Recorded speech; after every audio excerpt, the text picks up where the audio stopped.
Members of European Union of Parliament support India in efforts for lasting peace and end of terror in Jammu and Kashmir. Say all problems in Kashmir are linked to terrorism. Say people of Kashmir want peace and development.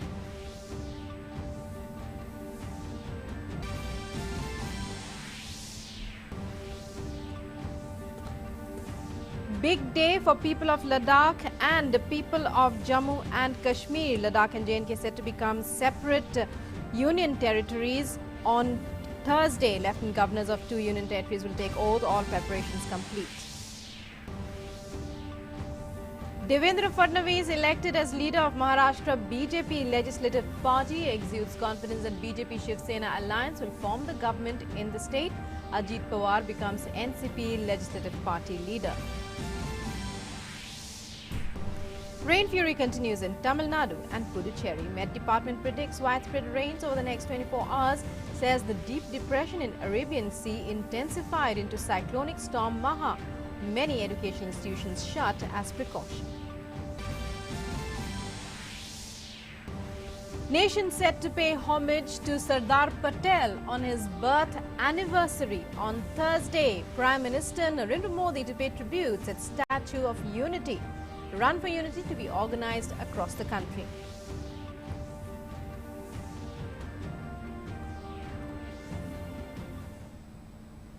Hello and welcome to this edition of the news. I'm Rukmaina. Top story. 23 European Union MPs who visited Jammu and Kashmir have said their visit reveals that terrorism is at the heart of all problems in Kashmir, even as they condemn the killing of 6 laborers by terrorists in South Kashmir. They also questioned the biased reporting by the international media in Kashmir. Addressing media, the delegation said that they fully support India's fight against terror and efforts for lasting peace. Speaking about their interaction with Kashmiri locals, the delegation said people want jobs and development. The 23-member delegation of EU parliamentarians concluded their two-day visit to Kashmir on Wednesday. The delegation was on a fact-finding visit and met various stakeholders in the valley. On the final day of the visit, the delegation shared their experience and observations with the media. The delegation members said they interacted with the locals in Kashmir and also the Jawans from the defense forces to understand the ground situation in Kashmir. Members of the EU delegation said that people of Kashmir want peace and development. The vision of the future is vision of peace, vision of understanding in all the South Asian region. And I came back with a lot of hope, because I saw that there is among mainly the youth here in Kashmir big hope and big concern about the sad situation that they experiment, a big hope that the future will be better, and I think this is the message we were interested to hear. The European Union delegation termed Article 370 as India's internal matter, condemning the killing of 6 laborers in South Kashmir. They said they stand with India in the fight against the menace of terrorism. The means to fight against this terrorism, so it's not an internal issue. We don't want to interfere in internal issues. And I just finished to say that I was particularly pleased during this visit, but yesterday we had the opportunity to meet some activists. I met some young activists from various communities from Kashmir, and they could express totally freely their vision of the future. We hope that the exchange of statue will be occasion for our region to be a better level of development, better level for my young to go to school, better level for my mother to go in hospital. The delegation said the visit was an eye-opener for them as the coverage of Kashmir by many sections of the international media appears biased. The delegation added the central government is taking several steps to improve the situation in Kashmir.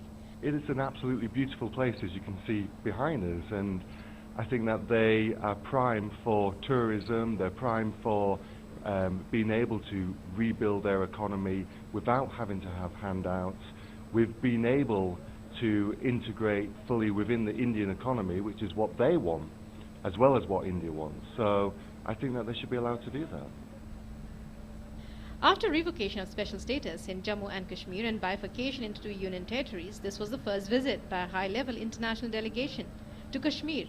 On Tuesday, the team of MPs travelled to a number of places in the valley. They interacted with local representatives, members of the administration and the army.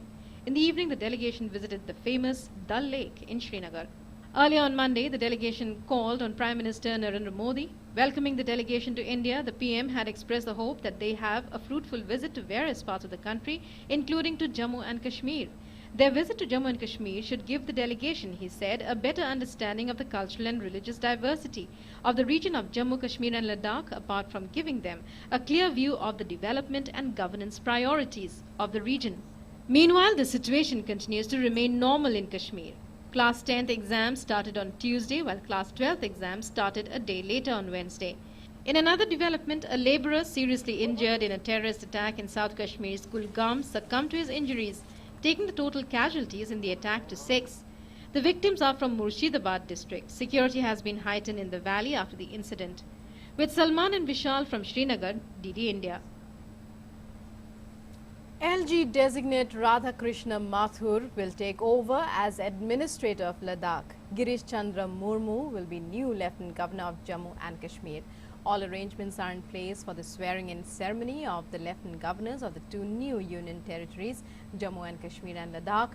The two Union territories will be carved out of the state of Jammu and Kashmir on Thursday, in line with the August 5th decision of the Parliament. On that day, Parliament also took a decision to abrogate Article 370 of the Constitution, which gives special status to Jammu and Kashmir. Lieutenant Governor designate Radha Krishna Mathur will take over as the administrator of the Union Territory of Ladakh. Ladakh is filled with festive atmosphere a day ahead of becoming a Union Territory. It will have the status of a Union Territory with the swearing-in ceremony of the Lieutenant Governor, which is slated for Thursday morning. Lieutenant Governor designate Radha Krishna Mathur and Jammu and Kashmir High Court Chief Justice Geeta Mittal arrived in Leh on Wednesday. Later, Chief Justice Geeta Mittal will fly to Srinagar to administer the oath of office to Jammu and Kashmir Lieutenant Governor designate Girish Chandra Murmu. Meanwhile, the government has appointed IAS officer Umang Narula as advisor of the Lieutenant Governor of Ladakh with effect from 31st October 2019, and Inspector General of Police SS Khandare has been appointed as head of police of the Union Territory of Ladakh. Meanwhile, Union Environment Minister Prakash Javadekar said that the government has sanctioned Regional Centre of GB Pant Institute of Himalayan Environment and Development in Ladakh. The information was shared by Prakash Javadekar on Twitter. He said, happy to sanction Regional Centre of GB Pant Institute of Himalayan Environment and Development at Ladakh to study the Himalayan ecology. In Maharashtra, the BJP on Wednesday expressed the hope that differences with Shiv Sena will be sorted out soon and a stable government will be formed in the first week of November. Meanwhile, in a new development, Chief Minister Devendra Fadnavis was elected as leader of the state BJP Legislature Party, while NCP elected Ajit Pawar as its Legislature Party leader. Suspense continues for government formation in Maharashtra even after declaration of poll results. There has been no headway in talks between the BJP and the Shiv Sena. Meanwhile, Chief Minister Devendra Fadnavis was re-elected as leader of the state BJP Legislature Party at the meeting held at Vidhan Bhavan in South Mumbai. All the 105 newly elected BJP MLAs were present at the meeting. Union Minister Narendra Singh Tomar and Party Vice President Avinash Rai Khanna attended the meet as central observers. Bharatiya Janata party Maharashtra राज्य के विधानमंडल दल के नेता चयन का विषय था। पूरे विधानमंडल दल ने श्री देवेंद्र फडणवीस जी को अपना नेता सर्वसम्मति से निर्वाचित किया है। आप देवेंद्र फडणवीस जी राज्यपाल जी को मिलेंगे, सरकार बनाने का दावा प्रस्तुत करेंगे, आगे की प्रक्रिया प्रारंभ होगी। Fadnavis thanked party MLAs for reposing faith in him. He said that people have given their mandate to the BJP and Shiv Sena alliance. He said Mahayukti will soon form a stable government in the state. The mandate of voters of Maharashtra is for the Mahayuti. Hence, the Mahayuti is going to form its government soon in the state. Though there are several rumors floating around in the state about alternate formula being worked out to form the government, it is more of an entertainment. BJP leaders in the state believe that differences with the Shiv Sena will be sorted out soon and the government will be formed in the first week of November. हमने तय किया है कि हम शिवसेना के साथ ही जाएंगे कुछ नाराजी होगी, दूर करेंगे। नाराजी जो दूर हो सकती, उसी शब्द को नाराजी कहते हैं। तो नाराजी है तो दूर हो जाएगी। जनादेश महायुति को है, इसमें तो कोई शंका नहीं है ना। On the one hand, the Shiv Sena's leaders held an important meeting at the party headquarters in Matoshri. The meeting discussed the latest political scenario. Meanwhile, NCP has made it clear that along with its alliance partner, the Congress, it will be sitting in the opposition. Party leader Jamia Patel said that people have given their mandate for them to sit in the opposition. In another development, NCP has elected Ajit Pawar as Legislature Party leader of the NCP. BJP has rejected Shiv Sena's demand for rotational chief ministership between the two parties for a period of 2.5 years each. The results of the October 21st assembly elections were declared on October 24th. The Shiv Sena had won 56 seats, NCP 54 and Congress 44 in the 288-member House. DD India. Heavy rains brought in by the northeast monsoon have affected daily life across Tamil Nadu. Forecasts suggest that moderate rainfall likely to continue at most places over Tamil Nadu and Puducherry during the next 24 hours. The Met Department has forecast that the depression in the sea between Lakshadweep and the Maldives is expected to strengthen further. It is very likely to intensify into a severe cyclonic storm during the forenoon of Thursday over Lakshadweep area. Schools and colleges in many districts of Tamil Nadu were closed on Wednesday, while fishermen were advised not to venture out along the Kanyakumari, Lakshadweep and South Kerala coast till the 31st of October.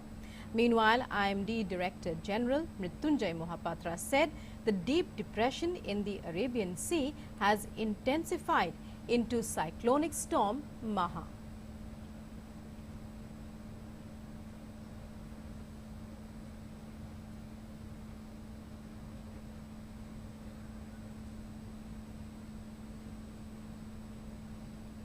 The birth anniversary of Sardar Patel will be celebrated on Thursday. Prime Minister Narendra Modi has already arrived in Gujarat. He was received by Governor Acharya Devvrat, Chief Minister Vijay Rupani and Deputy Chief Minister Nitin Patel. On the occasion of Sardar Vallabhbhai Patel's birth anniversary, Prime Minister will pay tributes at the Statue of Unity in Kevadia in Gujarat. The Prime Minister will also participate in the Ekta Divas parade. PM Modi will also pay a visit to the technology demonstration site and participate in discussions and demonstrations on police modernization. Prime Minister will also address civil service probationers at Aramb.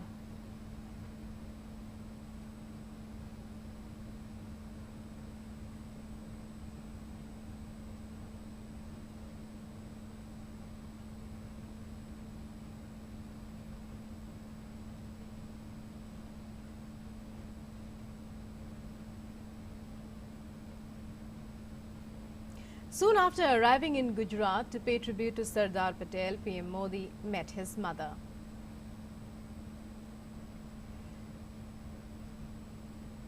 Moving on, Diwali Milan program. नई ताकत देगी, उसे श्रेष्ठ भारत बनाना ये हम सबका दायित्व है। एक भारत, श्रेष्ठ Bharat. The Statue of Unity, the tallest statue in the world of Sardar Patel in Kevadia, reminds us of the immense contribution Sardar Patel made towards the integration of India. Prime Minister Narendra Modi will visit Kevadia on Thursday to pay tributes to the Iron Man of India. माननीय प्रधानमंत्री जी कल आएंगे। सबसे पहले सरदार पटेल जी की प्रतिमा को वो पुष्प अर्पण करेंगे। उसके बाद बहुत बड़ी एकता परेड का आयोजन किया गया है, जिसमें 8000 से ऊपर देश के हर भाग से जवान, पुलिस के, पैरामिलिट्री फोर्सेस के वो आए हैं, वो परेड करेंगे। उसके पश्चात माननीय प्रधानमंत्री जी जो ऑल इंडिया सर्विसेज के प्रोबेशनर्स हैं 450, वो उनको संबोधन करेंगे और उनके साथ सेशन करेंगे। फिर उनके साथ वैलिडिटी सेशन भी है और कुल मिला के सुबह 8 बजे से 5 बजे तक एक भरचक प्रोग्राम है। The birth anniversary of Sardar Patel is celebrated as National Unity Day on the 31st of October. The day will be marked by parades and drills by school students from across India on the theme Ek Bharat, Shrestha Bharat. On the occasion, the Prime Minister will lead those who attend in taking a pledge of unity. State police forces and central forces will also take part in the Ekta Divas parade. 4 state police bands as well as the Jammu and Kashmir police will participate. The advanced technology used by security forces will also be on display. ये CRPF की stall है जो police technology exhibition के तहत, और इसमें सभी cutting edge technology जो CRPF के उपयोगी है उसको प्रदर्शित किया जा रहा है। चाहे वो कश्मीर के लिए टेक्नोलॉजी जो हमने लेटेस्ट एक्वायर की है उसको प्रदर्शित किया गया है, bullet proof jacket level 4 protection की, चाहे बैलिस्टिक शील्ड हो, चाहे हाई मास्ट कैमरा हो जिसके लिए हम परसिस्टेंट सर्विलेंस कर सकें, और चाहे IED डिटेक्शन जो नक्सल एरिया के लिए उपयोगी इक्विपमेंट है, GPR ग्राउंड पेनिट्रेटिंग रडार, उसका प्रदर्शन। और यहाँ पर आप देखेंगे कि CRPF द्वारा एक रेवोल्यूशनरी प्रोडक्ट DRDO के सहयोग के द्वारा बनाया गया है जो महिला specific full female body protector है। ये पहला फर्स्ट ऑफ इट्स काइंड है। हमारी चौकियाँ 9000 से 20000 तक की हाइट पर हैं, जहाँ पर टेम्परेचर लगभग 40 डिग्री तक कम हो जाता है और ऑक्सीजन लेवल 50% कम है। ऐसी परिस्थितियों में वहाँ रहना और वहाँ पे ऑपरेशनल ड्यूटी को परफॉर्म करने के लिए सरकार द्वारा हमें विभिन्न प्रकार के स्पेशल इक्विपमेंट्स, गाड़ियाँ, क्लोथिंग्स और सर्विलेंस इक्विपमेंट्स प्रोवाइड किए गए हैं। Prime Minister Narendra Modi will pay tributes to Sardar Patel on National Unity Day at the Statue of Unity. He will also visit a police technology exhibition. This very tech-savvy exhibition showcases several equipments, rescue devices, surveillance devices, and a number of high-tech equipments that our forces use while discharging their duties. This will also help the common citizen gain knowledge about our forces and help them understand the tough terrains and conditions in which our security forces thrive to keep us and the country safer. During his Kevadia visit, Prime Minister Modi will also address civil service probationers at Arambh, the centre's common foundation course. Around 425 civil service probationers are participating in Arambh. Through this visit, PM Modi will once again give out a strong message of Ek Bharat, Shrestha Bharat. With Meghna Dev and Sudhakar Das in Kevadia, DD India.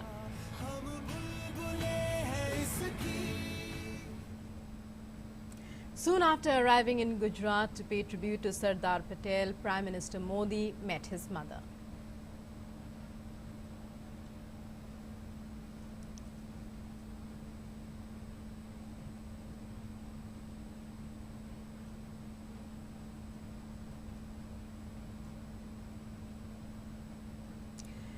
Moving on, Diwali Milan program was organized for all officers and staff of the Prime Minister's office at Lok Kalyan Marg on Wednesday. Prime Minister Narendra Modi extended warm Diwali greetings to everyone. Appreciating the good work done by the entire PMO staff, PM Modi said that all the transformative work done by the government has been possible due to the hard work and continuous effort of the staff. The Prime Minister enthused the staff to take stock of what has happened in the previous year and strive to achieve greater heights in the coming year. The Prime Minister said that PMO acts as a role model for the entire government. He added that the PMO not only executes but also inspires and leads the way. He outlined the goals that should be fulfilled before India celebrates its 75th year of independence in 2022. Prime Minister said that PMO should keep working towards fulfilling the dreams and aspirations of millions of citizens. President Ramnath Kovind attended the 99th convocation ceremony of Jamia Millia Islamia, which had made its modest beginnings in 1920 at Aligarh. In recent years, Jamia has made significant strides forward. It won the NAAC accreditation with grade A in 2015. While addressing the students, President Ramnath Kovind highlighted the importance of education and urged Jamia Millia Islamia to become a contributing partner in the process. President Kovind said that we should aim to establish India as a knowledge superpower. The function was also attended by Union HRD Minister Ramesh Pokhriyal. प्यारे विद्यार्थियों, आज हमारा देश एक नई ऊर्जा के साथ दुनिया में अपनी एक खास पहचान बना रहा है। इस प्रयास में देश की 65% युवा आबादी का महत्वपूर्ण योगदान है। युवाओं के इस योगदान को और अधिक प्रभावी बनाने के लिए जामिया जैसी संस्थानों को अहम किरदार निभाना है। आप जैसे युवाओं के ज्ञान और विवेक यानी इल्मो इदराक के बल पर हमारे देश को विश्व में और भी ऊंचा मुकाम हासिल करना है। आज के दौर के मुताबिक तालीम मुहैया कराने के लिए केंद्र सरकार द्वारा एजुकेशन इकोसिस्टम में बदलाव किए जा रहे हैं। इन प्रयासों के लिए मानव संसाधन विकास मंत्री और उनकी टीम के सभी सदस्य बधाई के हकदार हैं। उनके मंत्रालय द्वारा प्रस्तावित राष्ट्रीय शिक्षा नीति का एक महत्वपूर्ण उद्देश्य है भारत को नॉलेज सुपर पावर के रूप में स्थापित करना। भारत के विद्यार्थियों की असीम प्रतिभा से पूरा विश्व परिचित है। इस प्रतिभा का समुचित उपयोग करने के लिए देश के सभी शिक्षण संस्थानों को अपना योगदान देना है। जामिया जैसे प्रतिष्ठित संस्थानों से विशेष योगदान की उम्मीद की जाती है। Vice President Venkaiah Naidu, who was in Nagpur on Wednesday, said that environmental pollution and deterioration in air quality are among the foremost challenges the country faces today. While addressing the 15th International Conference at CSIR Niri in Nagpur, the Vice President said, "We cannot think about building a safe, secure, healthy and prosperous future when our cities are choking in noxious fumes and when our water and soil are polluted." The Vice President also said that the scientific research and awareness campaign should be more focused on environmental issues considering deteriorating air quality. On the occasion, the Vice President also launched the Jagruti program Ek Samaj Ek Lakshya by unveiling a brochure. The environmental pollution and deterioration in the air quality are among the foremost challenges the country faces today. This conference will serve as a launch pad for new ideas and new solutions to the pressing health and environmental challenge of our time.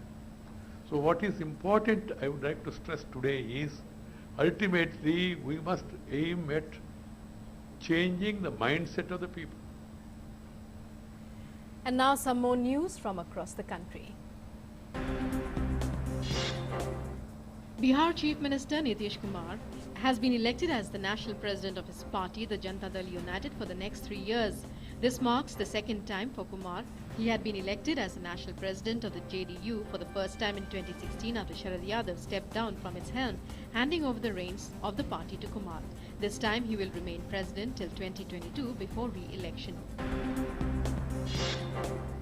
Facebook on Wednesday approached the Delhi High Court challenging an order directing it to remove, block or disable on a global basis links to a video containing defamatory allegations against yoga guru Ramdev. The plea was mentioned before a bench of Chief Justice D.N. Patel and Justice C. Harishankar, which agreed to list it for hearing on Thursday before an appropriate bench. Uttar Pradesh Chief Minister Yogi Adityanath has said the state is fulfilling the dream of Prime Minister Narendra Modi to make air travel affordable for the poor and has started working on air connectivity. The CM was addressing a program at his residence in Lucknow on Wednesday in which farmers handed over certificates of possession of about 80.13% of the land acquired for construction of the Jiwar airport. A Delhi court on Wednesday sent former Finance Minister P. Chidambaram to judicial custody till November 13th in the INX media money laundering case. The court dismissed the plea of the ED for one-day custodial interrogation of Chidambaram. It directed Tihar authorities to provide Chidambaram with medicines, western toilet, security and separate cell. Chidambaram was arrested by the CBI on August 21st in the INX media corruption case and is currently in the ED's custody in a related money laundering matter. Employees of Telangana State Road Transport Corporation intensified their indefinite protest in Hyderabad against the sacking of over 40,000 employees by the state government, which entered its 25th day on Wednesday. The agitated workers rubbed their noses on the ground one by one to mark their protest, stating that they have made a mistake by voting in favor of K. Chandrasekhar Rao government. Altogether, 100 films from 65 countries will be screened at the third edition of the Guwahati International Film Festival beginning on Thursday. In other news, German Chancellor Angela Merkel will be visiting India for the 5th intergovernmental consultations from Friday. Of the 15 ministries in the German government, 12 will be represented during the IGC meetings. Our correspondent Abhishek Jha talked to German ambassador in India, Walter J. Lindner, on the upcoming visit of the German Chancellor. We are joined by German ambassador in India. So, sir, what are the issues that we might see these two leaderships focusing on while having these discussions? The range is going from cultural issues to sports, football, to Ayurveda, to health, to transportation, to security issues, to economic issues, to development, to environmental issues. So a lot of ranges. Now I think we will have topics in the more conventional or in the very traditional way, which we always discuss, which I just mentioned, but we also venture into possibilities of new topics, which we already have discussed last time, but which we then can deepen, like artificial intelligence, robotic, and digitalization, and green cities. India and Germany both have been advocating the restructuring of various global platforms, including United Nations. There has been also, Germany has been supporting India's accession to nuclear supply groups also. So will there be discussion on these issues also? Many of the issues of this world nowadays can only be solved through, all of the issues, through multilateralism, to negotiations in international forum. So there's the G7, there's the G20, there's the United Nations, the WTO, there are other, but of course the UN has to be also on top of it. And like we are, India and Germany and Brazil and Japan are in the G4 group, where we try to reform the Security Council because it has to be more representative. How are they going to deliberate upon issues of terrorism and securities? Well, Germany and India share, of course, the worry about international terrorism.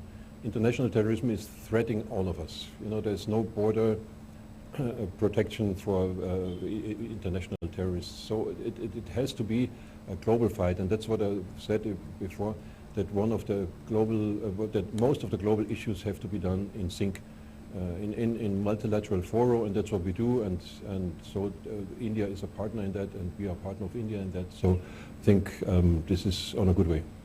Thank you, Mr. Thank you. BCCI President Saurav Ganguly held a meeting with NCA Chief Rahul Dravid in Bangalore to give new shape to the NCA infrastructure. The two former captains met at the Chinnaswamy Stadium, where NCA is now situated, and reviewed a roadmap to take the academy to a new level. Saurav Ganguly, along with NCA officials, also visited the proposed land for building a new NCA facility at Bangalore near Devanahalli, on the outskirts of Bangalore.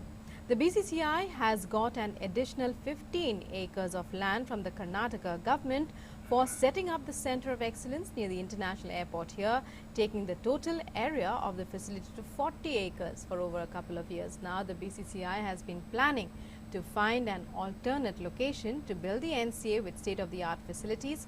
The current NCA is situated adjacent to the Chinnaswamy Stadium in Bangalore and has been criticized for becoming just a rehab center. The land allocated for the NCA is a stone's throw away from the Bangalore International Airport. And that's all in this edition of the news. News and updates continue on DD News and DD India. Stay tuned. Namaskar.